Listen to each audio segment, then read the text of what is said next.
अगर आपको अर्जेंट पैसों की जरूरत पड़ रही है और आप लोन लेने के बारे में सोच रहे हो तो आपने बिल्कुल सही वीडियो पर क्लिक किया है। अर्जेंट रिक्वायरमेंट पर लोन लेने के लिए आपके लिए सबसे बेस्ट ऑप्शन होता है बजाज फाइनेंस पर। तो चलिए अभी मैं आपको लोन अप्लाई करके दिखा देता हूं कि आप घर बैठे बैठे मोबाइल फोन के माध्यम से बजाज फाइनेंस पर्सनल लोन के लिए कैसे अप्लाई करेंगे। इस वीडियो में आगे बढ़ने से पहले इस डिस्क्लेमर पर ध्यान जरूर दीजिएगा। ये वीडियो सिर्फ एजुकेशनल पर्पस से बनाई जा रही है। आपको लोन मिलेगा या नहीं मिलेगा यह आपकी एलिजिबिलिटी, सिविल स्कोर, बैंक और एनबीएफसी की पॉलिसी पर डिपेंड करता है। और कोई भी लोन अप्लाई करने से पहले आप अपनी खुद की रिसर्च जरूर कीजिएगा। तो देखो, बजाज फिनसर्व से पर्सनल लोन अप्लाई करने के लिए आपको क्या करना होगा, इस वीडियो के डिस्क्रिप्शन में मैंने एक लिंक दे दिया है। उसी लिंक पर क्लिक करके आपको लोन अप्लाई करना है। तो जैसे ही आप लिंक पर क्लिक करेंगे तो बजाज फिनसर्व की वेबसाइट आपके मोबाइल फोन की स्क्रीन पर कुछ इस प्रकार से ओपन हो जाएगी, जहां पर आप देख सकते हैं कि पर्सनल लोन के लिए अभी आप अप्लाई करने वाले हैं। आप चाहे सैलरीड पर्सन है या फिर आप एक सेल्फ एम्प्लॉयड हैं, आपका खुद का अपना एक छोटा मोटा बिजनेस या धंधा है, आप इस लोन के लिए एलिजिबल होते हैं, अप्लाई कर सकते हैं। अब देखो, सबसे पहली बात तो इसमें यह है कि इस लोन को लेने के लिए यहाँ पर आपको कोई भी कोलेट्रल प्रोवाइड कराने की जरूरत नहीं पड़ती है, कोई भी सिक्योरिटी डिपॉजिट नहीं करना पड़ता है। सिंपल प्रोसेस है, ऑनलाइन ही प्रोसेस होता है, घर बैठे मोबाइल फोन से ही कर पाते हैं। बजाज फाइनेंस की तरफ से पर्सनल लोन आप मैक्सिमम 55 लाख रुपए तक का अप्लाई कर सकते हैं और यहाँ पर मैक्सिमम 96 मंथ के लिए आपकी ईएमआई भी बन जाती है। अब देखो, यहाँ पे क्या करना होता है आपको, सबसे पहले यहाँ पे आपको अपना अमाउंट भरना होता है। अमाउंट अभी हम 1 लाख रुपए का अमाउंट हमने भर दिया है। यहाँ पर हम अभी 1 लाख रुपए का अमाउंट डालकर अभी हम आपको लोन अप्लाई करके दिखाने वाले हैं।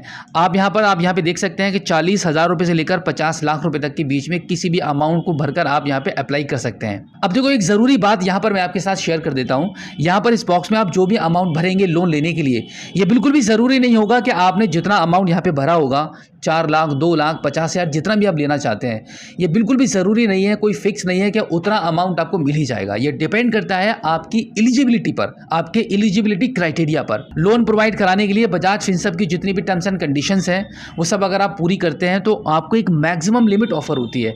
ये सब डिपेंड करेगा आपके सिविल स्कोर पर, आपकी पिछली फाइनेंशियल हिस्ट्री पर, कि आपका बैंक के साथ कैसा लेन देन है। अगर आपने कोई ईएमआई पर प्रोडक्ट लिया हुआ है तो क्या आपने समय पर उसकी ईएमआई पे कर दी थी। अगर आप क्रेडिट कार्ड का यूज़ कर रहे हैं तो जितना भी आप स्पेंडिंग कर रहे हैं कार्ड से, तो उसकी स्पेंडिंग का अमाउंट जो बनता है तो वो बिल अमाउंट के आप समय पर पे करते हैं। ये सारी चीज़ें आपकी चेक की जाती हैं।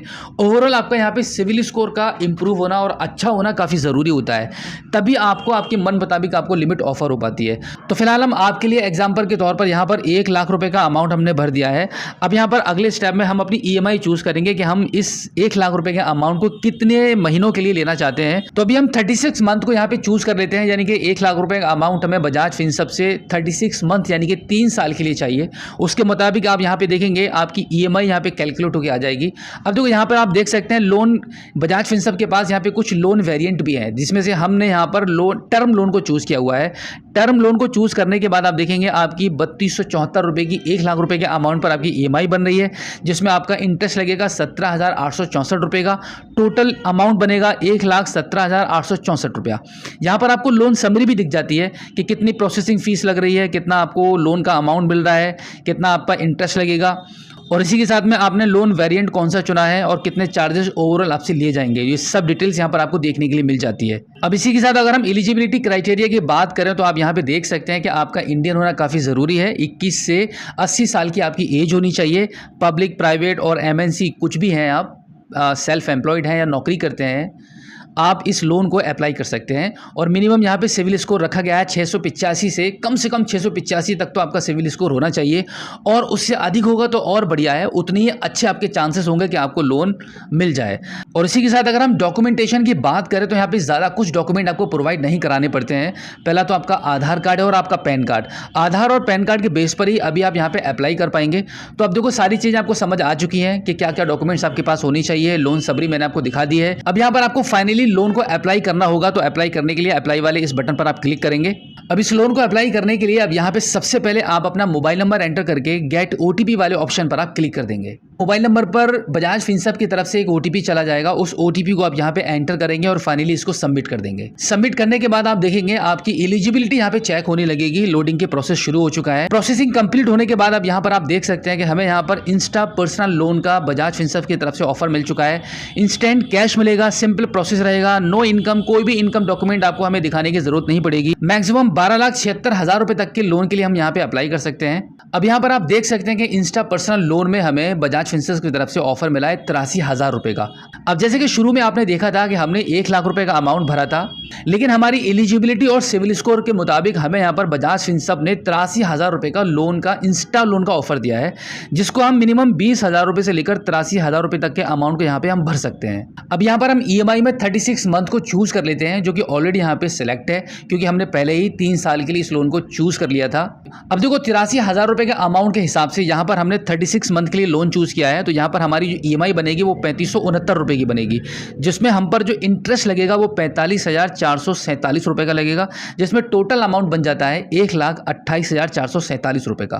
अब यहाँ पर एक बार फिर से आपको यहाँ पे आपके 83,000 रुपये का अमाउंट की, यानी कि जो भी अमाउंट आपको ऑफर होगा उसके मुताबिक यहाँ पे आपको एक बार फिर से लोन समरी देखने के लिए मिल जाएगी कि लोन कितना मिल रहा है, प्रोसेसिंग फीस कितनी लग रही है, टोटल अमाउंट कितना बनेगा, साथ ही साथ में आपका इंस्टॉलमेंट कितना बन रहा है और रेट ऑफ इंटरेस्ट आपको पर एनम के हिसाब से कितना लग रहा है, लोन वेरिएंट कौन सा है, सारी डिटेल्स यहाँ पर आपको देखने के लिए मिल जाती हैं। अब इस 83,000 रुपये के लोन को लेने के लिए फाइनली हम अप्लाई वाले बटन पर क्लिक कर देते हैं। अप्लाई वाले बटन पर क्लिक करने के बाद आप देखेंगे आपकी कुछ पर्सनल डिटेल्स यहाँ पर निकलकर सामने आ जाएंगी। आपको कुछ डिटेल्स तो फिल करनी ही नहीं होती है, यहाँ पे ऑटोमेटिक कुछ डिटेल आपके पहले से भरी आ जाएंगी, जैसे कि आपका नाम है, आपका डेट ऑफ बर्थ है और आपका पैन कार्ड का नंबर है। ये सारी डिटेल्स यहाँ पे ऑलरेडी फिल रहेंगी। इन सभी डिटेल्स के जस्ट नीचे यहाँ पर सिर्फ आपको आपका एम्प्लॉयमेंट टाइप चूज करना होता है, तो जिस पे इसी ऑप्शन पर जैसे आप क्लिक करेंगे तो आपको 2 ऑप्शन मिलेंगे, पहला रहेगा सैलरीड और दूसरा है सेल्फ एम्प्लॉयड। तो यहाँ पर हम सेल्फ एम्प्लॉयड वाले ऑप्शन को क्लिक कर लेते हैं। इसके बाद आप देखेंगे आपका एरिया पिन कोड नंबर और आपका सिटी का नाम आपको शो करेगा। इसके जस्ट नीचे टर्म्स एंड कंडीशन के जो 2 बॉक्सेस बने हुए हैं, इन दोनों बॉक्सेस पर आप टिक करेंगे और फाइनली इसको कंटिन्यू कर देंगे।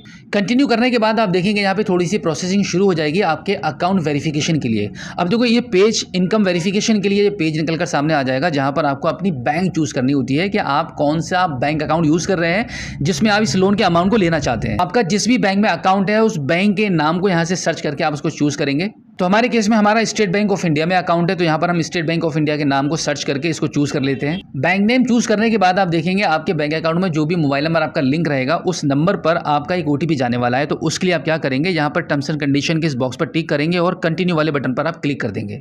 कंटिन्यू करने के बाद आप देखेंगे इनकम वेरिफिकेशन प्रोसेस स्टार्ट हो चुका है। अब आप देखेंगे आपके बैंक में लिंक नंबर पर एक OTP जा चुका है, उस OTP को आप यहाँ पे एंटर करेंगे।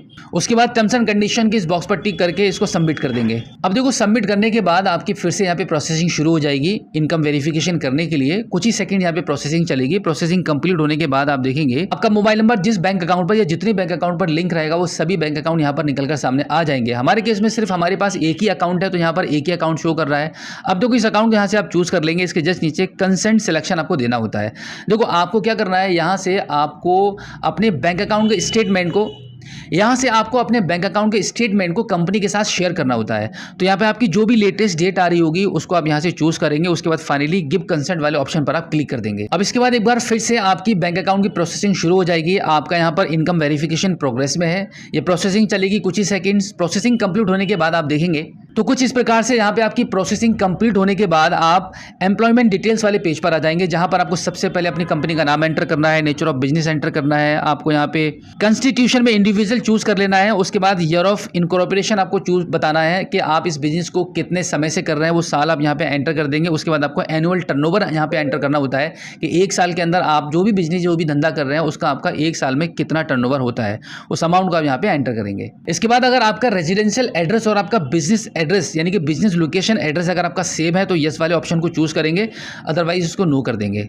अब इसके बाद आपको ये भी बताना होता है कि अगर आपके ऊपर पहले से कोई भी किसी भी लोन की EMI चल रही है तो उस अमाउंट को भी यहाँ पे आपको फिल करना होता है। अगर आपके ऊपर कोई भी लोन नहीं चल रहा है, कोई भी EMI इस टाइम आप पे नहीं कर रहे हैं, तो आप यहाँ पे 0 अमाउंट भी लिख सकते हैं।